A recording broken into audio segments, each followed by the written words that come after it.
Okay, welcome to Women at the Well. I don't even know what episode to call this because technically we missed last week, so it should be episode 7, but really it's episode 8. Okay. So, we're still not even going to say what it is right now. Just this episode. Welcome to this specific episode. It is, February 23rd? Yes. And we are in Genesis 18 through 23. Mm-hmm. I'm Tiara Brement, you know me, but today our special guest, surprise, is Jacki Erickson, and we're so excited that she's here while Ariane is off in India having the time of her life on a religious tour. So happy for her, but we're so grateful, Jacki, that you are here, and Jacki is awesome. I'm going to let her give her a brief intro. She just started a podcast that's amazing. She's like the most incredible photographer ever. Oh my gosh. You don't even know. She took all of Ariane and I's photos for the podcast, and they're like my most favorite photos ever. So, yeah, if you want to just give us a brief. You're so sweet. Thanks. I'm so excited to be here. This has really pushed me to dig a lot deeper than I would have, and it's been such an amazing experience. So, I'm happy to be here.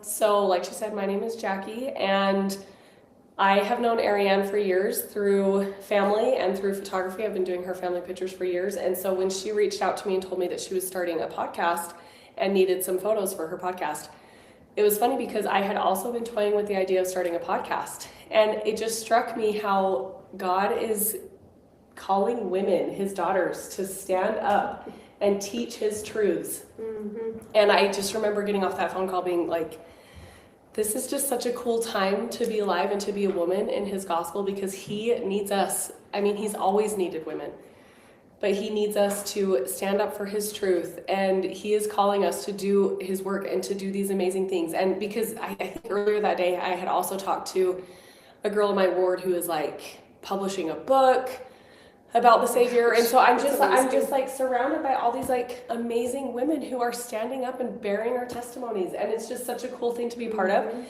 And but when I was kind of feeling pulled to start a podcast, I, like many of us, just felt so underqualified. It's like, on the one hand, God is calling us, and we believe that we are his daughters and that with him we can do all things, but on the other hand, it's also like, I am not a scriptorian.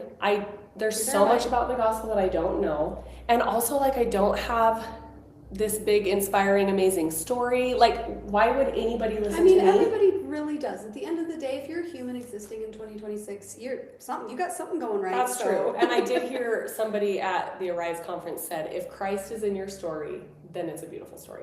So I loved that. Because I am somebody I have lived a very vanilla life. I feel like I don't have much of a story.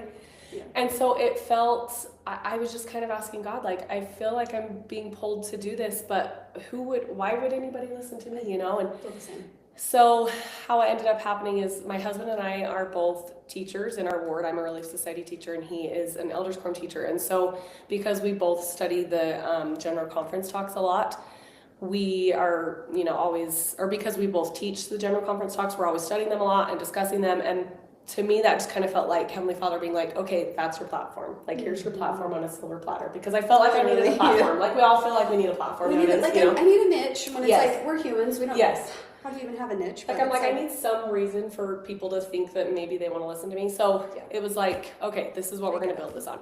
So my husband and I started a podcast. It's called Modern Revelation.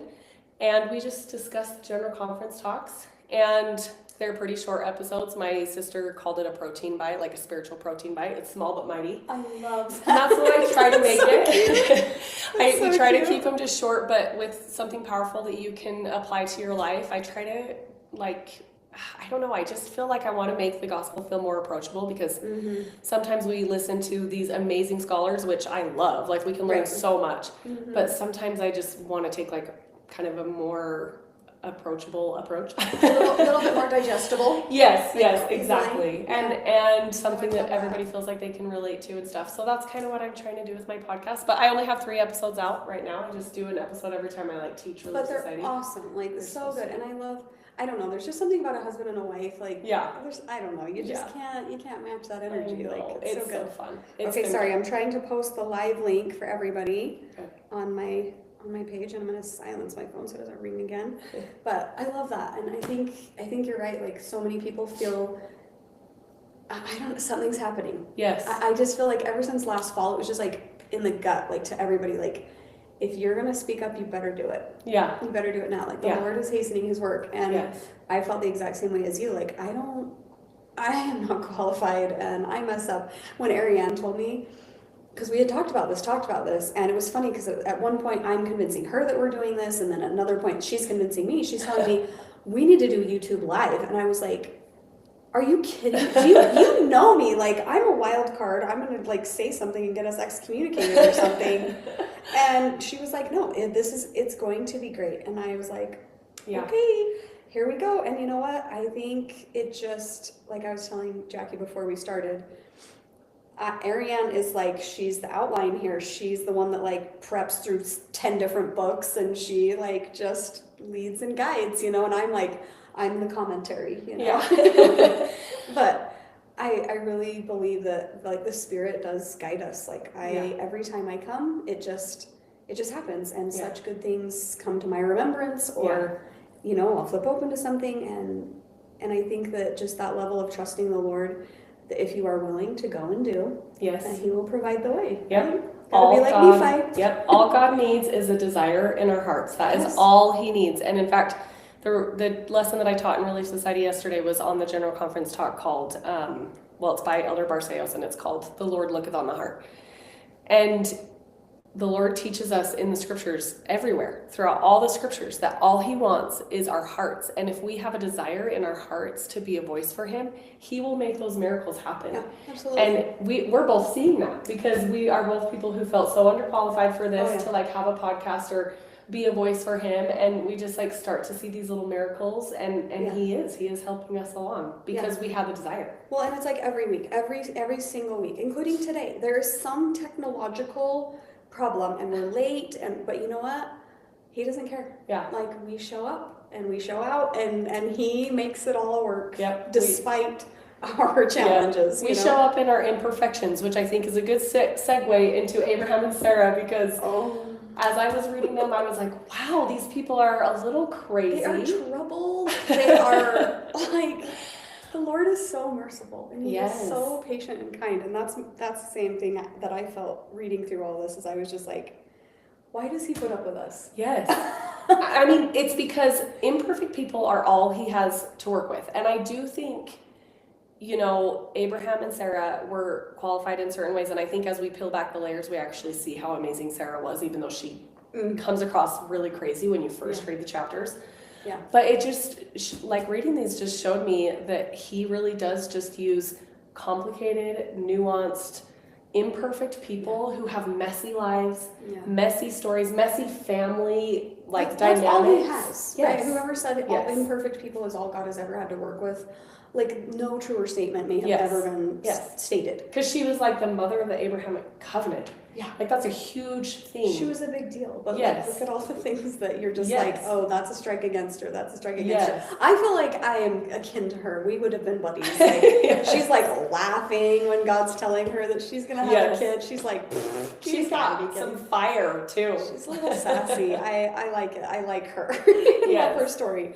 So, okay, well, let's dive in. I'm good with wherever you want to start. If you want to kind of start in the beginning, I found a few things in 18 that I thought were super awesome. Okay? Yeah, why don't you start with that, and then I'll share my thoughts. Just, like, I don't know. I feel like I'm kind of, Ariane and I have said this before, like, for some reason, I feel like there's just a new layer that's been in the scriptures for me lately. Yes. And I think that just happens every time you go back to the Lord. He just has new treasures. And in fact, can I share a thought about that? Because I was thinking about this when I was saying that like all God wants from us is a desire. Mm-hmm. So this year, my only goal with the with the Old Testament was to learn the stories. Like I was like, I don't even know what happens in this book. Like it feels so foreign and far away and confusing and intimidating. I'm like, I just want to learn the stories. I'm not going to like do a deep dive study. I'm just going to learn the storyline, like what happens.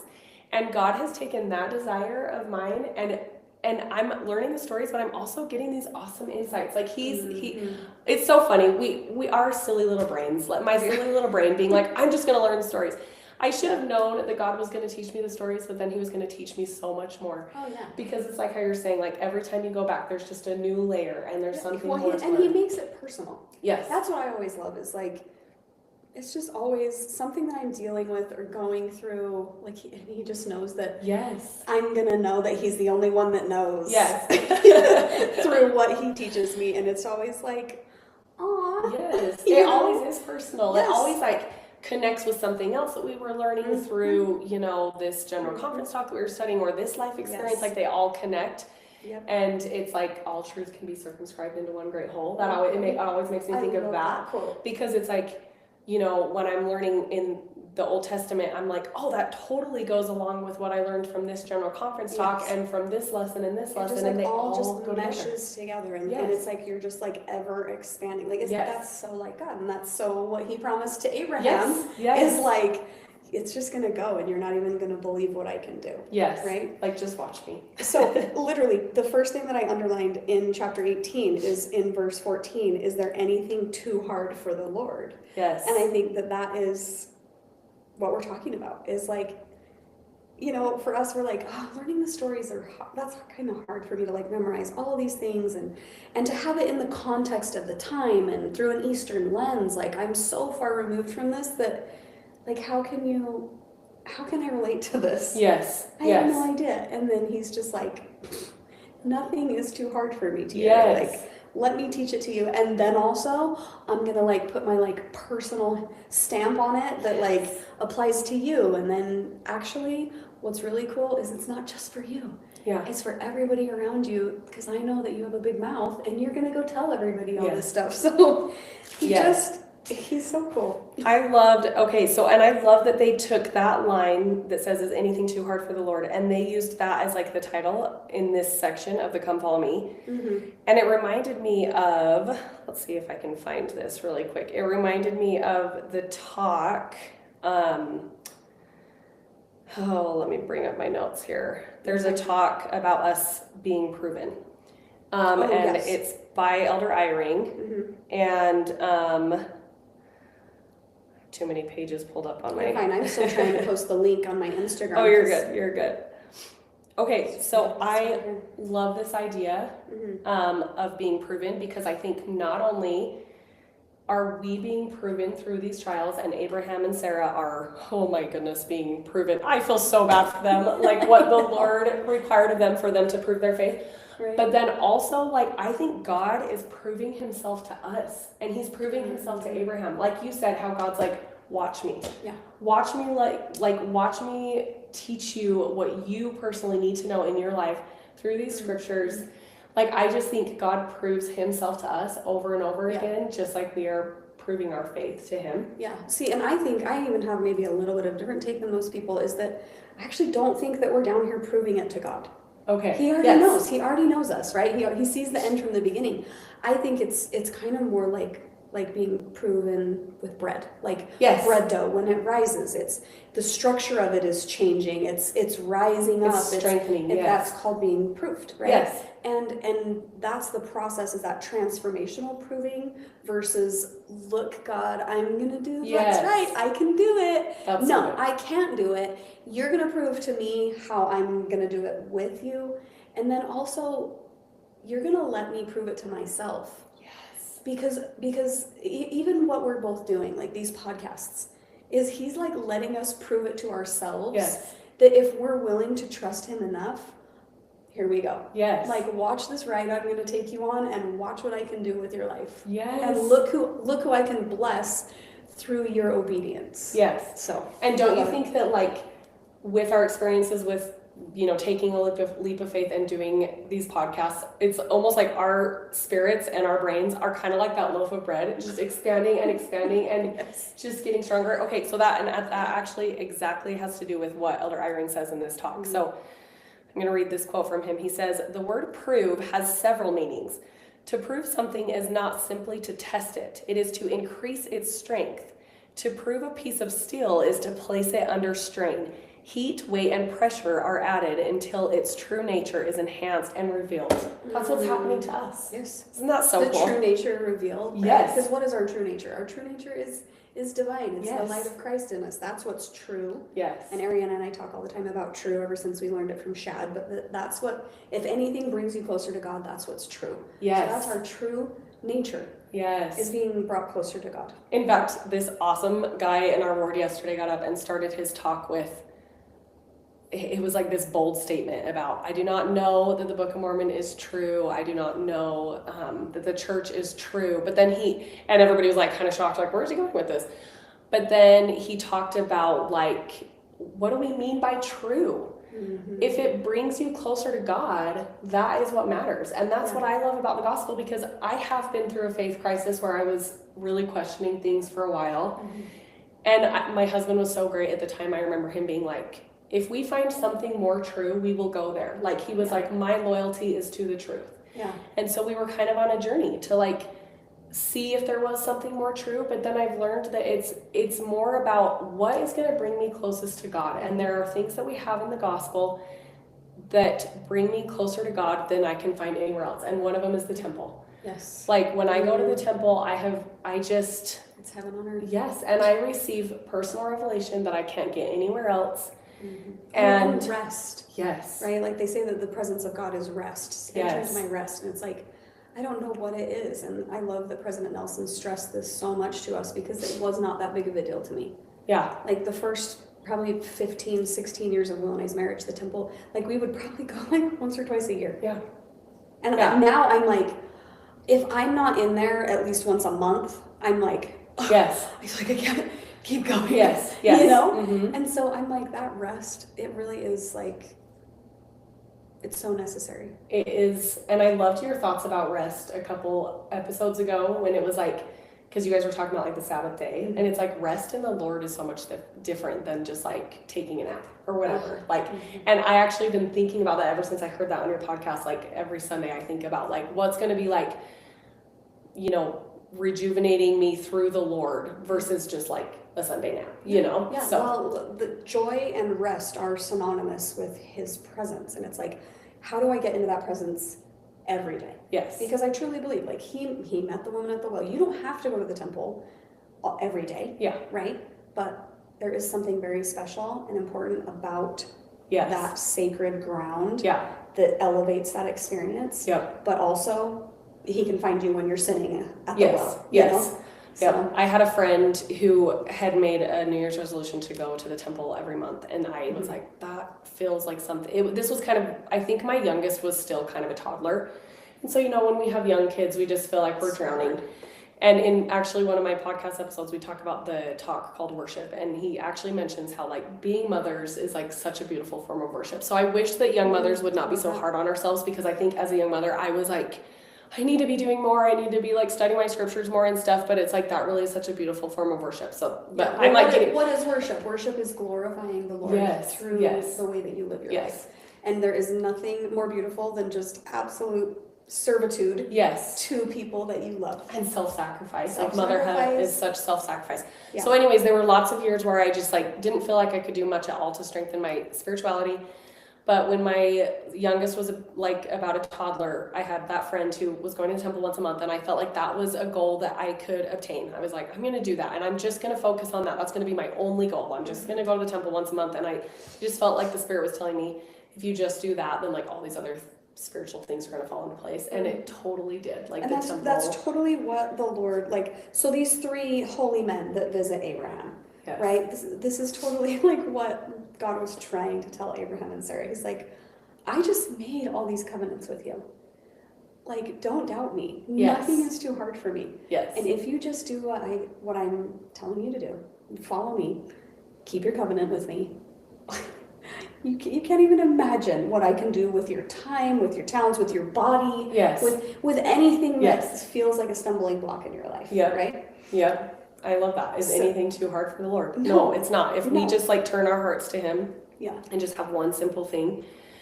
And that's the thing about Abraham and Sarah is like, they just had like I think in last week's Come Follow Me, it talks about how Abraham just had a desire to find more righteousness, Yes. and it was like God took that desire as like a seed and made it grow into this beautiful Abrahamic covenant. And I just think he can work miracles with like the smallest little desire that we have. Yeah. If all we have is a desire to just be better, to be more like him, whatever desire it is that you have in the gospel, he can take that and create like amazing miracles, even when we are like so imperfect and messy and come from these messy family lives. Because this story, I'm like, man, they have some family drama. This is crazy. Serious family drama. Like wild things happen in just these 5 chapters. Yes. Yes. Total roller coaster ride. Yes. But what I loved, so I love the little bit of insight that we get about Abraham and Sarah here, like, and the insight too that I got, I don't even know who said it. I need to just write down so I can give credit in the moment, because I'm like, something will stick out in my head and then it just stays. Yeah. And it just like ping pongs around for the next few weeks. But somebody pointed out that when God changed Abram to Abraham and Sarai to Sarah, what did he do? He added an H into each name. And this is Yahweh. This is the breath of life. He like breathed covenant life into them. And so then I'm like, okay, like, so how are they changing? What is happening here? And you'd think that, oh, now they're in covenant with God, so things are great. Now they're done. Things are fine. Yeah. Like, they're easy. No. No. Yeah. But I love just the character that we see in Abraham, like when these 3 holy men show up, which we don't get a lot of information about who they are. Yeah. But clearly they were important because of how Abraham reacted and welcomed them, and just like was almost like begging them, like, okay, let me feed you. Yes. Like, let me serve you. I just feel like we could be buds, because he pulled out the milk and the butter and the steak. Like, he's telling Sarah to like make the bread, and I'm like, oh, this is my love language, bread and butter and steak. Like, can I come over, Abraham? And then I loved that like servant heart that you can see in Abraham, and his willingness and his humility. Like, he knew that they were from God, and he was in covenant relationship with God, so he recognized them and he wanted to do his part. I love that. And I think in the Follow Him podcast from this section, she talked about how they knew Abraham and Sarah's new names. And so that was part of how Abraham and Sarah knew that they were men of God, because they called them. I love that. And so I'm like, that's so cool. As you peel back like these layers, name just sign token. Yes, exactly. It's always there. Yep, totally. And okay, so speaking of peeling back the layers, like I was saying earlier, when I first read this story, I'm like, man, I really want to like Sarah, because Sarah is actually my middle name. Oh, nice. And so I'm like, I really want to like her, but I am having a hard time liking her. Right. And so, but then speaking of wanting to learn the stories, I have this book. Well, there's a couple different volumes, or I don't know how many volumes there are, but my husband bought me the first 2 for my birthday. And this is the Bible storybook, the Old Testament, by Josh and Sarah Sadie. That's beautiful. And so it's made for children. Like, it's like I children. feel like I need that. Oh, me too. Like, just like a little condensed. Yes, this has helped me so much. Tell it to me like and 5. Like, it has like the most beautiful artwork and stuff, and the way that they write the stories is so beautiful. And it kind of reminds me of The Chosen, where there is some kind of creative liberties here. Okay. But it just gives me like a different perspective. Like, so reading it in here kind of gave me this different perspective about Sarah and the heartache that she was feeling about this promise that had been given to her. And then she realized that, then she was kind of like, okay, well, I guess Hagar is supposed to actually be the one to bear it, and how heartbreaking that was for her. Yeah. And how it says, can I read a little bit from this? Yeah, I love it. I need this book. So, it's so good. And actually it's on Audible too, and the girl who reads it is the author, the Sarah Sadie, and her voice is so soothing. Like, I want my kids to listen to this every night, because it's so good. I love it when the author reads it. Yes. It's just it makes it so different. So good. Okay, so she's talking about like, Sarah's plan for Hagar to bear Abraham's child. And it says, and it worked. Hagar's belly ballooned with the beautiful growing child, and Sarai, who had tried for so long to become pregnant, now knew beyond a doubt that she was the problem. All these years of waiting had been pride, not faith. And she felt again the piercing emptiness of not just being alone, but being in the way. There was nowhere for her, no place she belonged, not here in this family or its eternity. And this thought tapped against her head like a woodpecker on a chimney cap until she couldn't stand it anymore. And so she ran into her servant's room and threw Hagar on the floor. So it kind of just gives this perspective of like the heartache that that Sarah was feeling. And then, yes, just this like feeling of like, I guess I'm not important in God's plan. Not only am I not important, but I've actually been in the way. And I'm not a part of this story like Hagar is. So this one kind of gave me the perspective of like her heartbreak. And then I listened to the Follow Him podcast from this week. And actually, I love that Ariane had this book sitting here because the girl that's on the Follow Him podcast this week is one of these authors. And she's like a biblical scholar. And so she knows the Hebrew. And she she gives some extra insight about how like Hagar was not completely innocent in this story either. Right. And so, which I think we always view Hagar as the victim and Sarah as the villain, kind of. Yeah. Which, if you look at it that way and take a step back, it's like there has to be more to this story. I mean, it's just we get like a few verses about it, about yes. this whole entangled family drama that is like being played out in real life. Yes. In a different culture, in a different time, like and a different language. Like that's the thing too. We have such like a little drops of a sea of story, you know? And that's why we need the Spirit to interpret it. And so I loved learning about it from like a couple of different perspectives because the girl in the Follow Him podcast, I think it's this Carly Anderson, she just talks about how Sarah wasn't just being like abusive and completely unreasonable. Not saying that she was justified in abusing Hagar, but that there had been possibly some wrongdoing on Hagar's part too, but we don't really like see that because like you said, we're just getting this teeny little bit of the story. And they had very serious like cultural structures and hierarchies. Yes. That like they were just absolute back then. Yeah. So there's just way more to it than yes. And there were laws with this whole like surrogate baby situation, just like we have laws nowadays for like surrogate mothers and stuff like that. And so it was just a lot more complicated and a lot more nuanced that we realized. And as I was thinking about that, so kind of like these two takeaways that I was thinking about from these stories is number one, things are not always as they seem. So when we read about Sarah, she seems like a crazy person. But when you look at some different perspectives, learn a little bit more about the Hebrew, peel back some of the layers, you realize, okay, Sarah was not as she seemed. Yeah. And then, so first of all, things are not always as they seem. Number two is God uses imperfect people with messy lives for his purposes. And then I just thought, if those two things are true, we have to apply that same mindset to when we look at church history. Yeah. Because, I mean, if we believe that Abraham was a prophet, like, look at how messy his life was and all the things and all the drama that happened there. And yet we look at, things that happen in church history. It's the same type of situation where it's a different culture that we don't understand. And it's super messy, nuanced, complicated stories with imperfect people that we are just getting words on a page. Right. And we're just getting like kind of watered down summaries of these stories. Yeah. And so it's like, if we're willing to believe that Abraham and Sarah did everything that they did and that Abraham was a prophet and they established this covenant, then why can't we believe that Joseph Smith restored the gospel on the earth? Right. Right. I don't know. Those are my takeaways. I don't know. I think that's a struggle for sure with other denominations, is that there's rules and things that are totally okay and acceptable in the Bible, but then when it comes to the Book of Mormon, it's too much, right? That same scripture, is anything too hard for the Lord? They're like, oh no, wait, that's way too much. Yeah. And for me, I'm like, I've had this thought so many times because I get a lot of pushback online from other denominations about our religion, and for me, I'm like, I would rather stand in front of Jesus Christ when I get there and be like, I'm sorry that I believed too much. Yeah.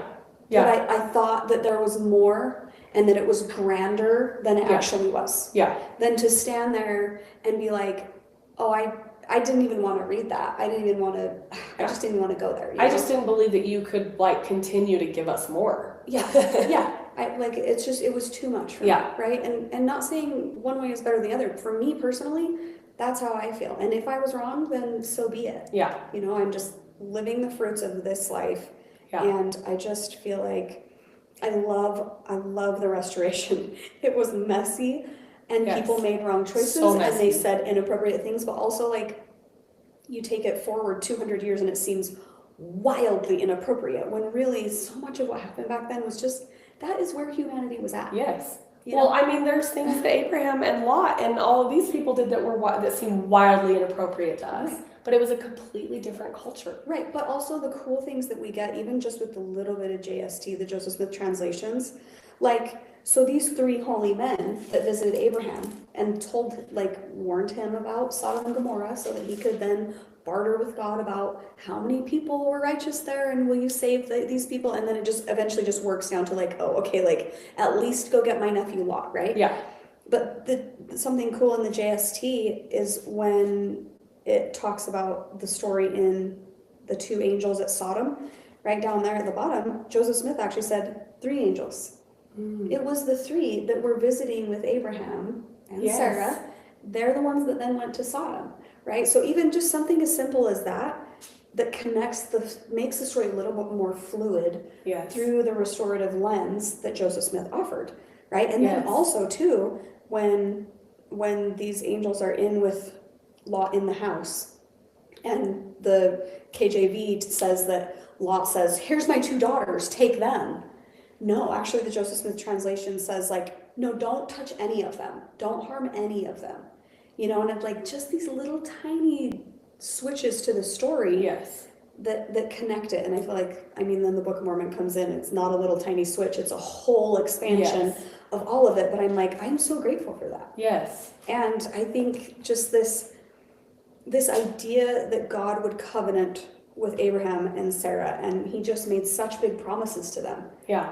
It's this is all just a continuation of that. Yes, exactly. And I just believe in a God that loves his children so much that he would never stop giving us more and more knowledge. Yeah. And that's why I decided to name my podcast Modern Revelation, because I'm Modern Revelation is a big part of what my testimony is, because it shows me the true nature of a loving Heavenly Father who never wants to stop teaching me. Yeah. And the more I study the General Conference talks too, I'm this is such a blessing from a loving Heavenly Father that just wants to keep giving us more and more. And for me, General Conference is such a huge blessing because the scriptures have been so hard for me to understand my whole life. Yeah. And so I kind of just felt General Conference talks were easier to digest. Yeah.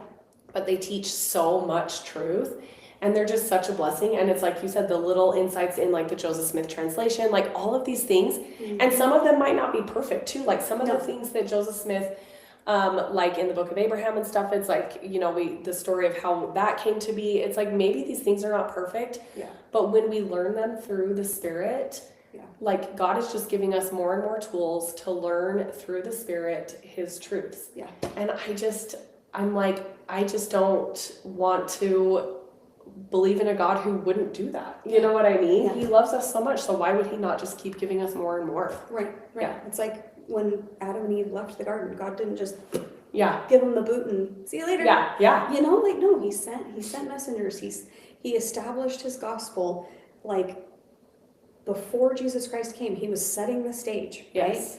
right? And this is all part of it too. All of these stories are a setting of the stage. And then once Christ does come, you have to reach all of humanity, and he doesn't leave anybody out. Yes.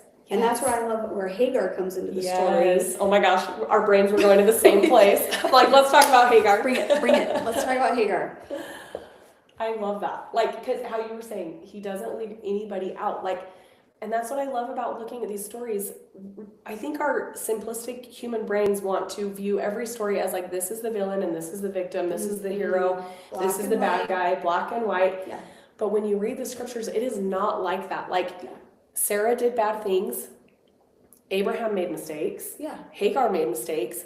Yet he is using all of them in the establishment of his kingdom. Mm-hmm. And I love Hagar's story because at first I just viewed it as she's kind of this victim, and I think that kind of makes us automatically love her because we feel bad for her. Yeah. Oh, we're rooting for the underdog. Always. Yes, exactly. Yeah. But then when you kind of from the podcast that I listened to, the Follow Him podcast that I listened to this week, it's kind of made me realize she might have done some things wrong too. That actually makes her more relatable. Yeah. But then I just love how God is so aware of her, even though like she might have felt like a little bit of a nobody maybe because she was just like a servant in this whole thing. Yeah, she's just the handmaid. Yeah. You know. And I think that like you and I have kind of experienced that. Like, why would anybody listen to us? Like, why would God use us as his voice? Yeah.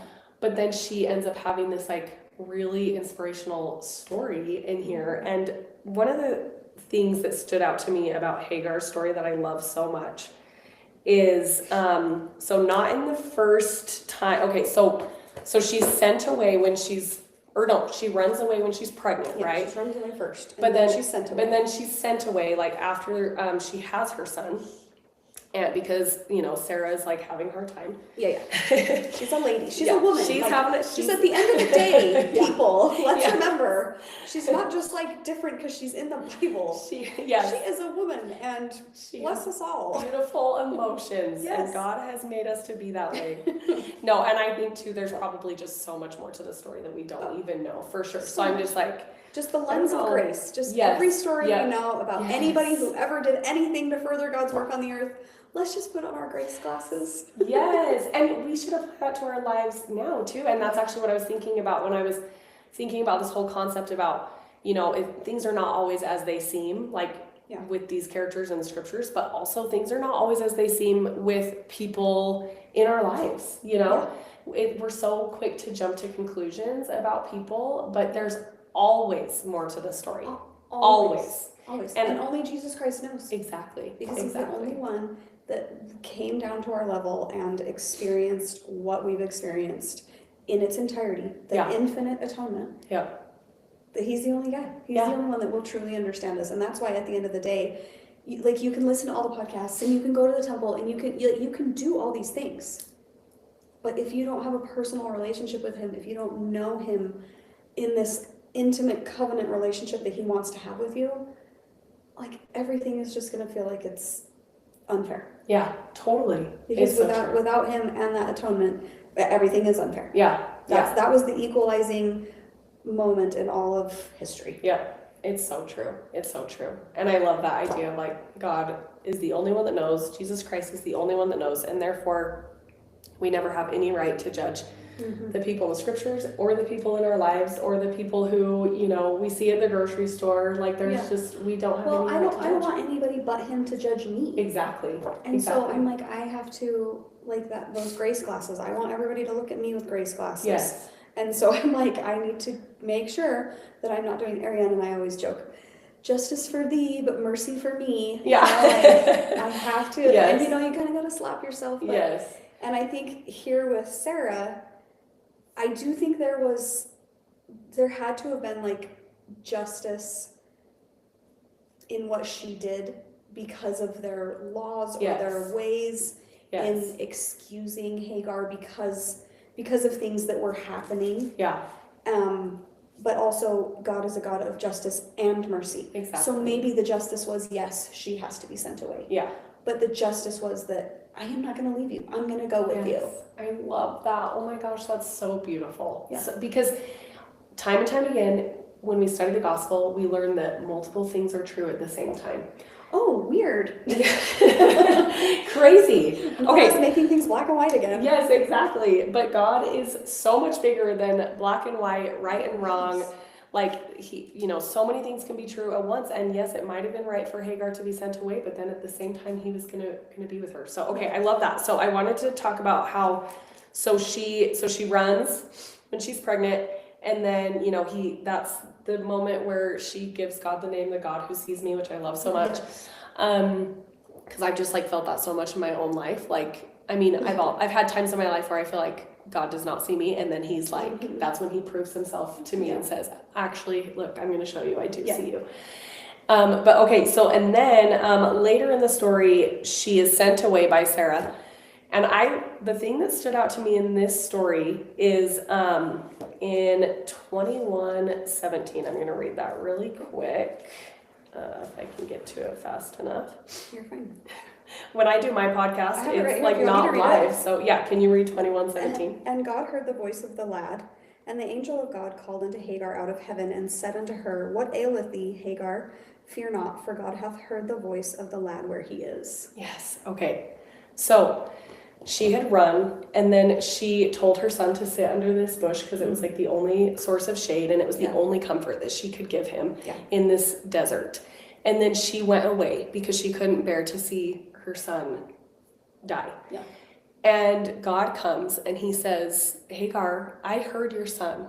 And it reminds me of this experience that I had in my life one time where I was just thinking about my children and feeling so underqualified as a mother. And feeling like, how do I know if I'm doing this right? And then the Spirit told me, you are not the only one parenting them. I am also parenting them. Yeah. And so I love this verse. He says, I heard your son's cries. Yeah. And when I read that last night, I just thought, he hears the cries of our children. Yeah. He saw Hagar. So that's why she gave him the name, the God who sees me. He sees us as mothers. But then he also hears the prayers of our children. And we are not alone in saving our children. Yeah. He was there to save her son. Yeah. And so that was the part that stood out to me in that story. And I actually never even knew that part of the story until studying for this. I sat and studied this, and then you just read this, and for some reason that did not stick out to me until just now.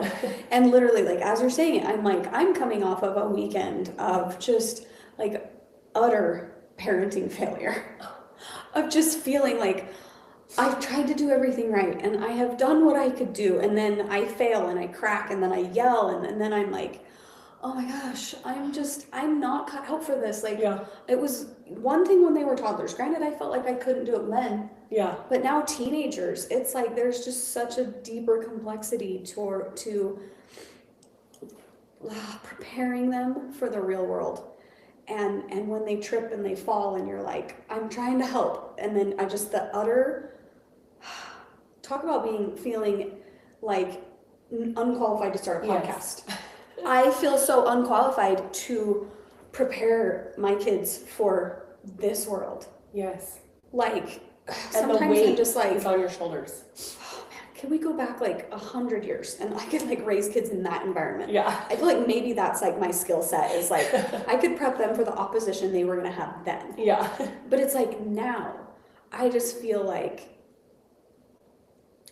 I have to be in total surrender to God, because the things that they're going to go up against, the things that I'm trying to fight myself, like when President Nelson said that Satan has quadrupled his efforts, and that was even 5-6 years ago. Now I'm like, I feel like he's like 100 times his efforts. Yeah. And just this idea that they are his kids too. Yeah. It takes feel like the weight. Feel like you can like maybe take a little bit of a breath, because in those moments of just like intense parenting, yes, it's like I don't know. And then even when they are going to leave me, I have friends who are struggling with the kids that are making choices that are bringing them misery, right? And this is something that I'm also trying to teach my kids is, your sins and your choices do not just affect you. They affect everybody around you. And we carry that mourn with those that mourn. That's a very real thing. And it's I don't think it's most connected between Christ and us, but then the next step is a mother and that relationship. So this tender part where Hagar is like, I did what I could do. Yeah. Like, sit here and have the rest of the water, and talk about being at the end of your rope. Oh, the very end, the death. Like, she thought that she had completely failed, and there was literally nothing else that she could do for her son. That's what Heavenly Father asks us, is to do everything that we feel like we can. Yeah. And then He will show up and take care of the rest. Yeah. But not only show up and like save her son, but like, I'm going to make him the father of a great nation. Yes. Like, I have something for them that will compensate for this like deep pain. Yes. And that's like, I have to trust. And I have this friend, and I probably shared it before on here, but that she prays that her children will have the experiences necessary to solidify their testimony in Jesus Christ. I love that. And I'm like, that is like the most brave prayer I feel like you could pray as a mother, because I know what it took to solidify my testimony in Jesus Christ and what He can do to save me. Yes. And and to trust the Lord enough to be like, okay, like here they are. Yes. Like I trust you. Yes. And I know that you're going to let them have those experiences and you're going to walk with them through the fire. Yes. That refiner's fire that does lead to that ultimate, sure, true faith in Jesus Christ. Yeah. No, it's so true. And I remember a few years ago, kind of the moment that I learned, like, wait, do I actually want my kids to go through hard things? Yeah. And because I think it's kind of this natural man tendency for us to not want our kids to go through hard things. Like we have these maternal instincts to protect our kids. Mm-hmm. But I think too many of us are trying to protect our kids too much from learning and growing experiences. And I remember just having this thought of like, no, you want your kids to go through hard things. Yeah. You want them to suffer because that's what's going to bring them unto me. And then also kind of that weight lifted off of our shoulders as parents. Like, they will go through hard things, but I will be there. I am also parenting them. This is not all on you. Mm-hmm. Just like I'm parenting you, I'm parenting them. Yeah. And what a relief. Because like you said, the world we live in is, Satan is so powerful. And we could not do this without our Savior. Yeah. Like as mothers, we need our Savior to step in and help us prepare these children. And so I just love, that stood out to me so much that like the Lord, he saw Hagar and then he was like, hey, I hear your son too. I'm here for him just as much as I was here for you. Yeah. Yeah. And I think sometimes it's easy to get caught up, like especially these stories in the Old Testament. You're just like, it makes God seem so like, why does he require this? Yes. You know, like, why does he want this? And I've gone there in that like dark path of like a loving, merciful, just God would, like, he could have the world play out. He could have made the plan of salvation any way he wanted, and he made it like suffering is glorifying. Yeah. Really? Like, who is he? But that was me not knowing the nature of God. Yes. You know, and what I've learned, because I really do feel like that thought path goes sideways real quick in, you know, maybe I don't even believe in God because of how evil this world is and how much suffering there is. But for me, what the Spirit taught me was that, unfortunately, we are the problem. Yes. In our fallen nature, right, is that we are the ones that are changed by suffering. Yes. We required the suffering. Yeah. We required Jesus Christ to die for us in order to recognize the depth of what he offers. Yes. Like we needed that. God doesn't need it. We needed it. Yes. And so for us as parents, like what a beautiful gift for God to give us. Like this is why families are exalting, because you just learn it. Like this is God's order and his pattern to come back to him, is that like you get to experience growing up and making choices and messing up and using the atonement, and then you get to this whole new level of parenting. Yes. And watching our kids suffer. Yes. Like we get a little glimpse, just the tiniest little glimpse into, you know, I have my little 4 people that I'm a steward over, and he's the steward over billions and billions of just endless creation. And it's like the amount of suffering I have to watch is almost unbearable to me. Yeah. You know, and my kids live in a very sheltered life. Yeah. But it's like, I know that suffering is going to change them. It's going to teach them the good from the evil, the bitter from the sweet, right? And so they will have that contrast of what life has to offer. Yeah. And it offers suffering no matter what. We knew that when we chose to come down here. It's part of the plan. Part of the plan for us. Yes. Right? But if they can recognize that you will have suffering either way. Yeah. Like Hagar could have cursed God and left. Yeah. And went without him, and she would have suffered. But because she chose to look to him, you know, and she recognized that he saw her, that suffering can be turned for good. Yeah. He will make beauty for the ashes if we let him. Yeah. We can just have ashes. Yeah. You know? Yeah. And we can just believe that the world is dark and awful and yucky and whatever. Yeah. But for me, I'm like, either way, there's a delusion. Yeah. You think there's nothing and it's all for naught and it just ends. Yeah. That dark, sad story. or you believe that it sucks and it's not very fun, but it's for a purpose. Yes. And at the end of it, I get to go back and be with God. I'm like, that's the existence I choose. Yeah. Even if I'm dead wrong. Yeah. That's the one I choose. And Well, so I love that, like, Hagar is such a beautiful example of, like, letting God come in and save you and be part of your story. well, and he continued to ask something hard of her. He said, let's go back. Yeah. Can you imagine? She's like, you want me to go back there? Not on your Did you life, buddy. see what Because she was happened?" also a woman. Yeah, she was crazy. Yeah. And so he asked her to go back, and she did. So, and then she received such beautiful generations of blessings from that. So, speaking of God asking hard things of us, and I wanted to jump to Abraham and Isaac really quick, because also when we're talking about this whole like parenting thing, and okay, so this is something I feel like the Spirit's been teaching me over the last few months is. Real quick, will you hand me a tissue? Oh Sorry. yeah, nope, you're good. You're Hold good. on, sinus thing going like everybody does. Yeah, I know my voice. I sound like a smoker because I've been sick. Same, There's same. all this sickness Like- going around. I dropped a couple of octaves this last week. Yeah, same. I had to sing the hymns yesterday in octave one. Okay, so I just have been learning this beautiful truth, and you probably already know this, but the Spirit has been teaching me, like, the reason that God, I'm okay, is the Spirit going to help me articulate it here?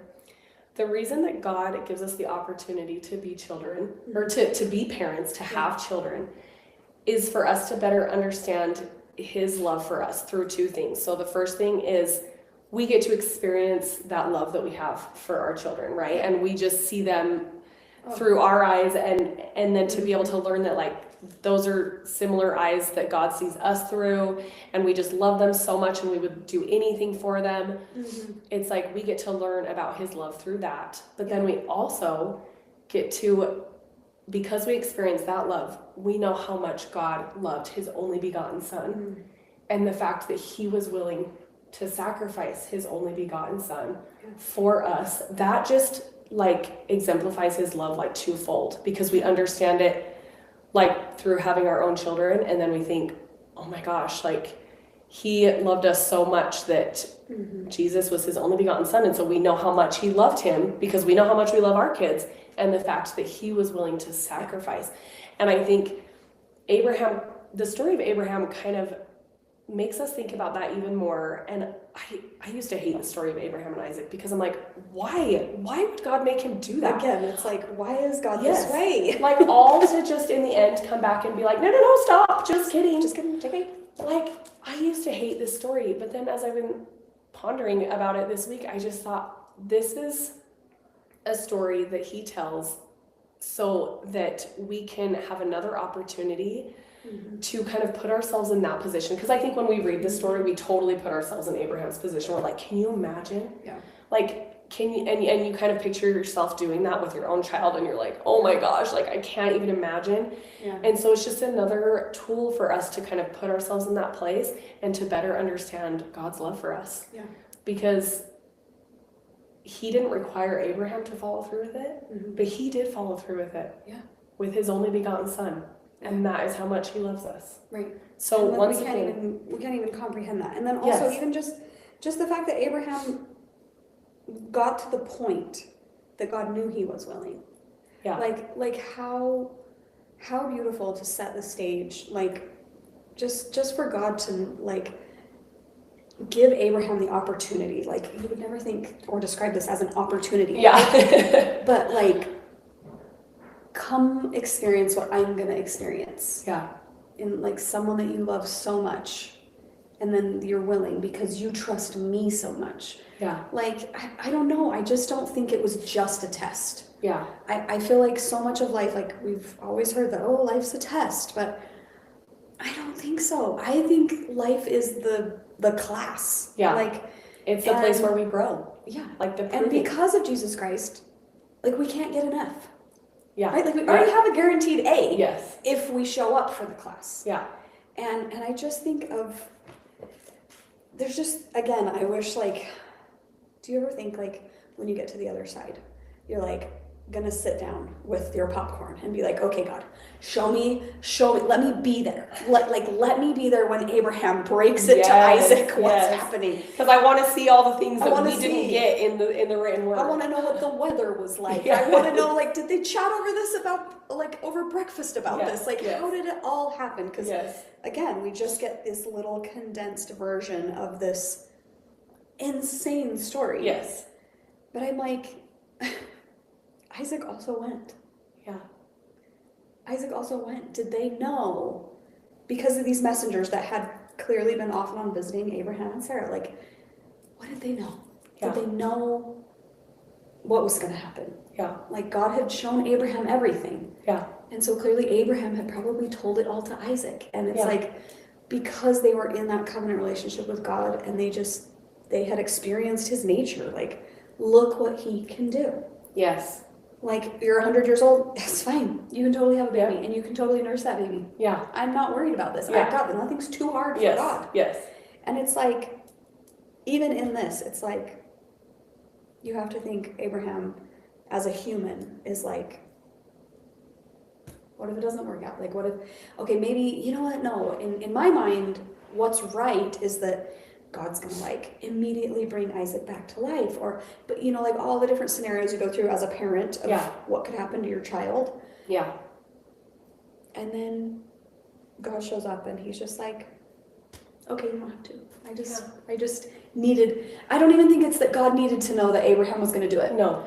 God needed Abraham to know that Abraham was going to do it. God needed Isaac to know that Abraham was going to do it, or that Isaac would go. Yes, and just like he showed up for Hagar in the last second of her son, like he's the fourth watch God. Yes, there's like these parallels. Yeah. And the other thing too that I was thinking about when you were talking is like all of these things that God did beforehand in Abraham's life to prepare him for this.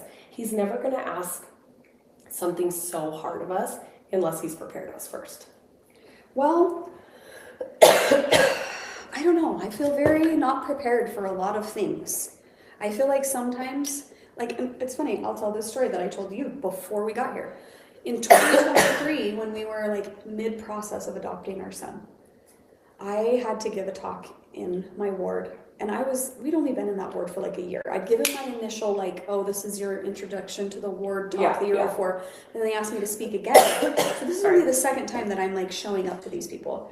And I'm trying to prep, but nothing is happening. The spirit is not flowing. And I'm like, I'm just gonna sit down and write stuff. So I sit down and I'm just coming up with whatever I can come up with. Yeah. And I very firmly hear the spirit like, stop. And I'm like, my talk is in a couple of days. Like, I have to. I have to. And literally it comes down to like Saturday night. And I'm going to do what I always do, which is write out the full talk, and then I stand up there and I read it. Yeah. And the spirit tells me, please don't do that. I need you to you have a general idea of what you're going to talk about. I want you to get up there and I want you to listen to me.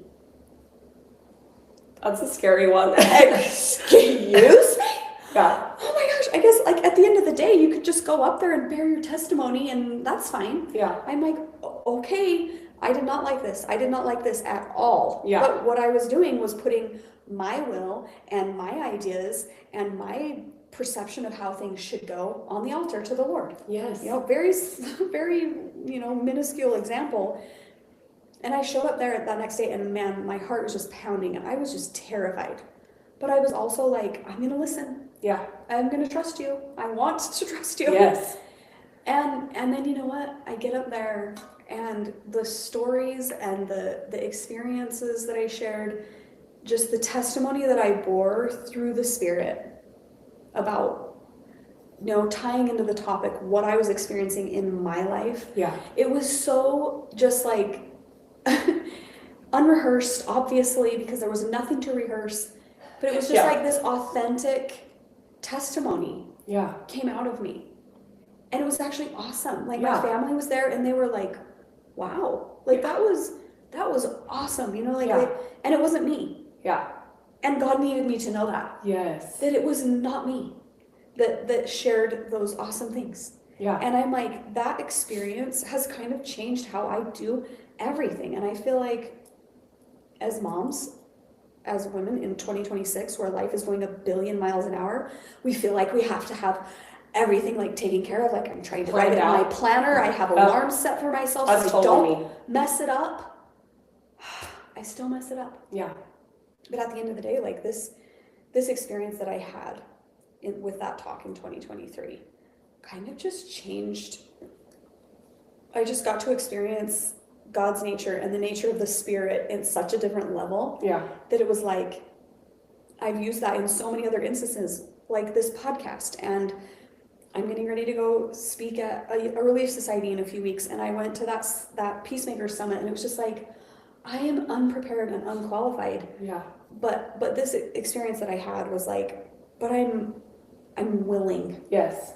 You know, so sometimes I don't feel like he prepares us, but he prepares everything else around us. Yes. And the Spirit's always prepared. Yes. Always. And totally. And so, Grant, there's a level to which we need to rise, obviously. Yeah. But that intent of our heart, like the intent of Abraham's heart, the intent of Isaac's heart. Yeah. Like, we can't mess it up. Yeah. Well, and when you were telling that story, it kind of reminded me back to when we were talking about this concept of like being proven. It's not about like us proving. It wasn't about Abraham and Isaac proving that they were faithful enough to God, because like you said, God already knew. He knows.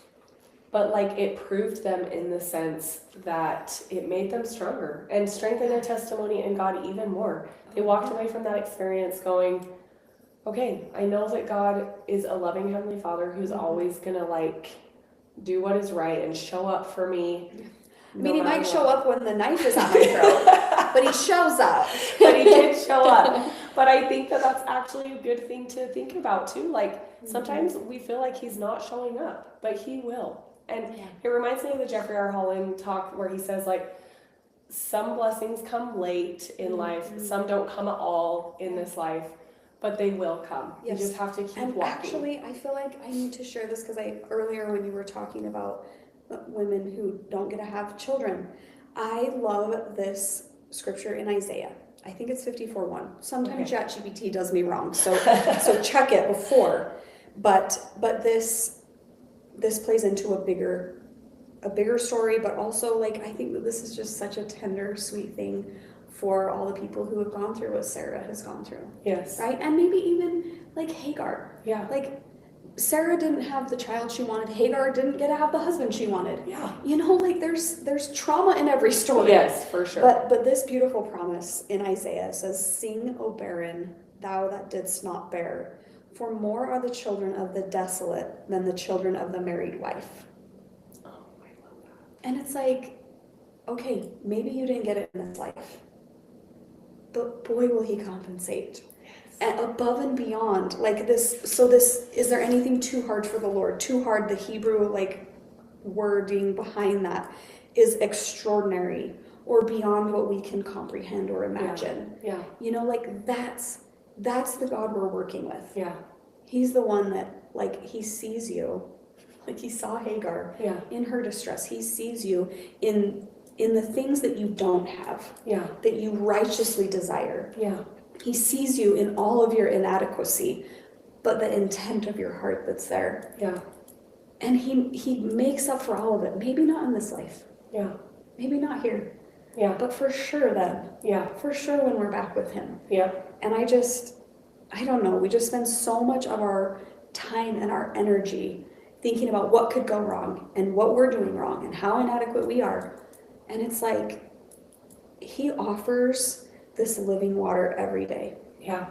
Like, I will walk with you. I will take my yoke upon you. My burden is easy and light, and I will do this with you, but you have to be yoked to me. Yeah. And that's what I love about all these stories is that they yoked themselves to God. Yeah. And so then they were able, and then he provided. Yeah.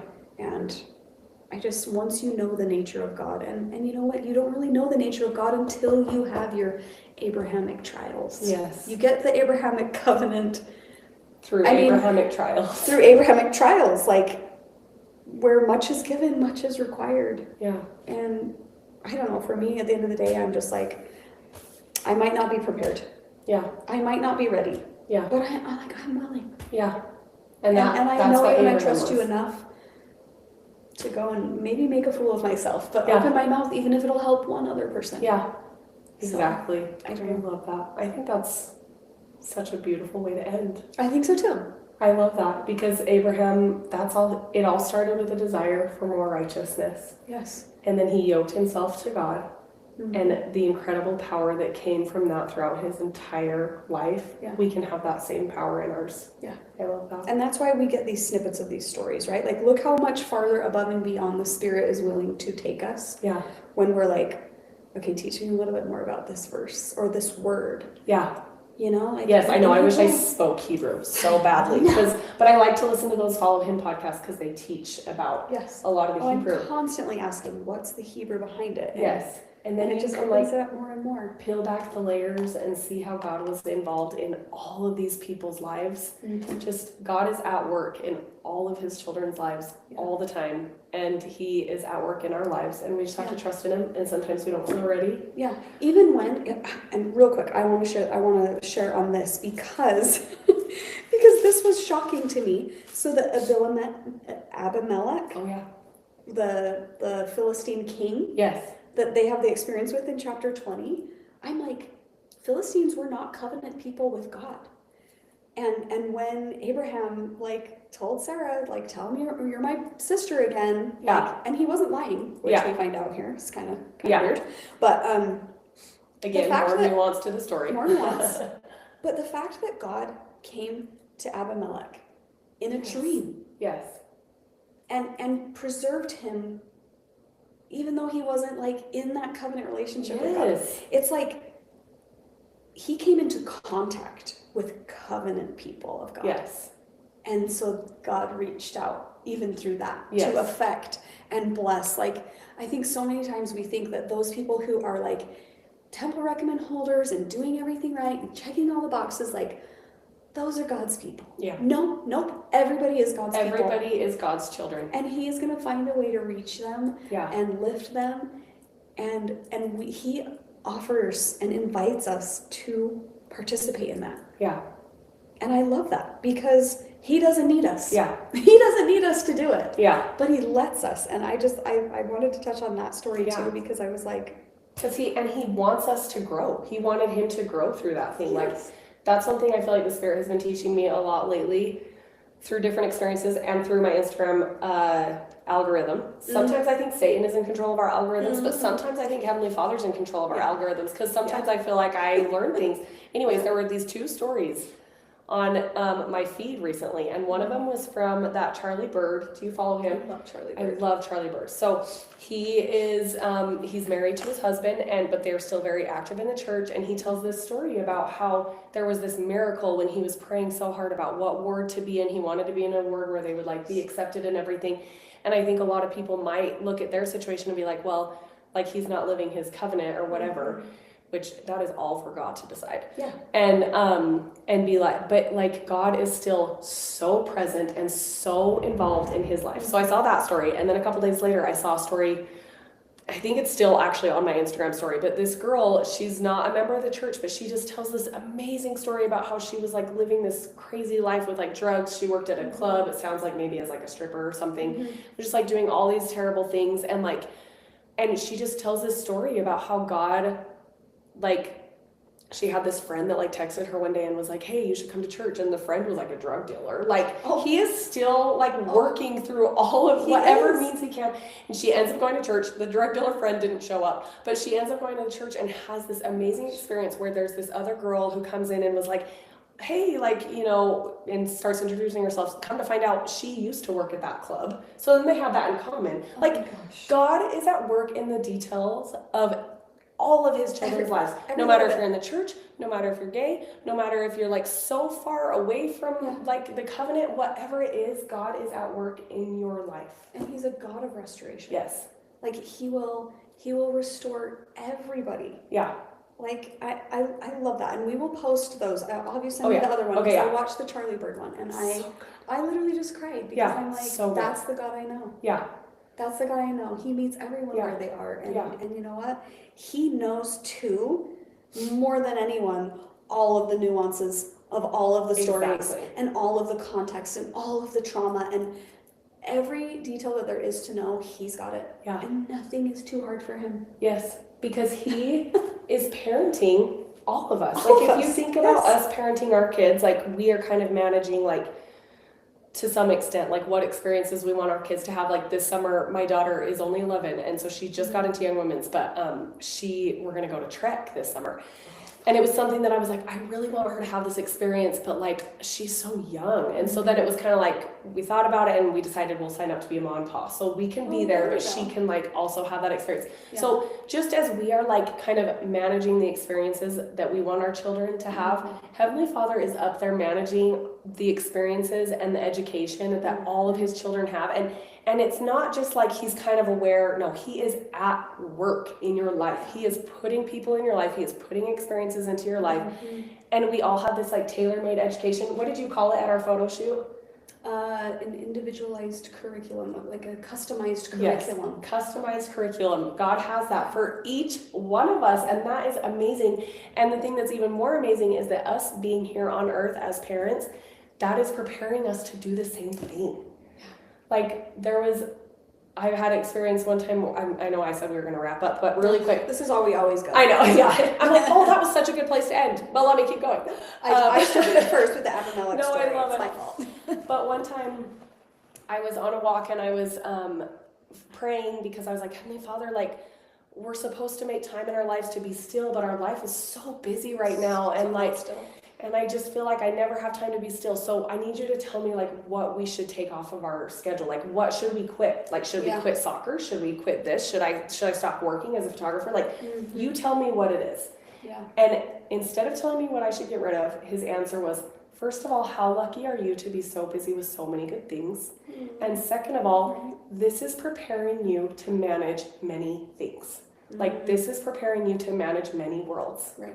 And I was like, like the managing that we do here on earth as we're managing our households and our like things that seems like not spiritual, like calendars and meal plans and our kids' schedules and all these things that we are managing, that is preparing us to manage many worlds and many children. To be a ruler over many things. Exactly. Right? Exactly. Like, because he invites us into his inheritance, into inheritance with Jesus Christ, co-heirs. Yes. And so it's like, this is practicing. This is Exactly. practicing what we are meant for, what he has for us. And I love that. And Yeah.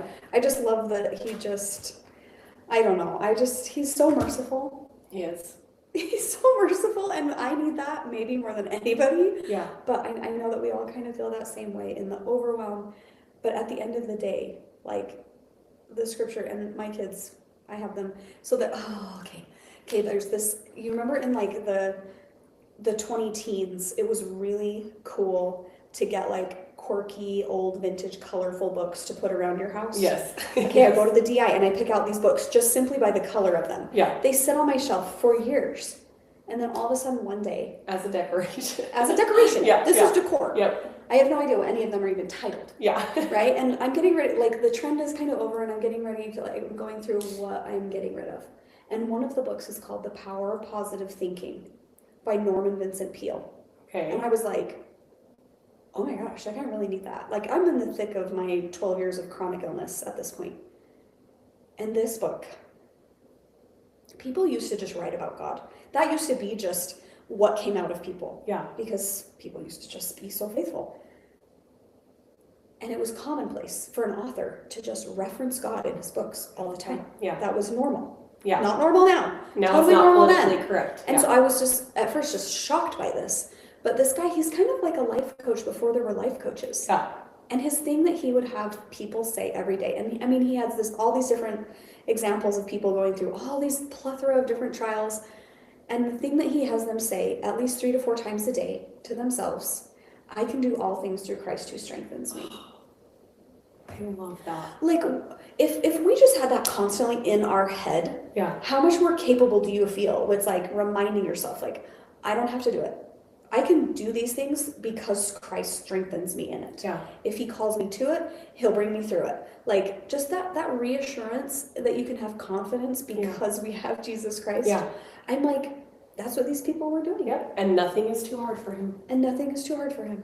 And you know what I love about that story is that he placed that book in your hands years before. Years in advance. He is at work He's in at your work. life, and he knows things in it so far in advance. Like that is just, I love that. I know. I love hearing stories like that. This silly book that was this bright pinky coral color. Yeah. I was like, oh, that works. Perfect. No, the That is so message funny. that was in it was for me. Yes. And it was for my kids. So I've had my kids do that too. Because I need them to know if they know nothing else that I ever teach them, is that they can do all things through Christ who strengthens them. I love that. Because nothing is too hard for Yep. him. Yep. I love that so much. That's amazing. Okay, well, thank you so much. This That was so fun. See, it's so fun. So fun. Jacki was like texting me yesterday. She's like, "Are you gonna kind of like lead this?" And I was I'm like, do you have an outline? Like, what do you? I was like, "No, the Spirit is gonna lead this." So. This is a good experience for me because I'm an outline person. Like, I'm like, I want, but this was so fun. This is a good experience for me to not have an That was outline. so awesome. And thank you so much for all your insights and your prep and that book. I need that book. Okay, seriously, you guys, I really do. everybody I will needs post this. We'll have Jacki post Yes. this. I'm obsessed. This is what I got for my birthday, and it's like children's books, but I wanted it so bad because I just wanted to understand the stories, and then God has multiplied that. It's awesome. I So, love that. okay. Okay, well, thank you guys so much for joining us.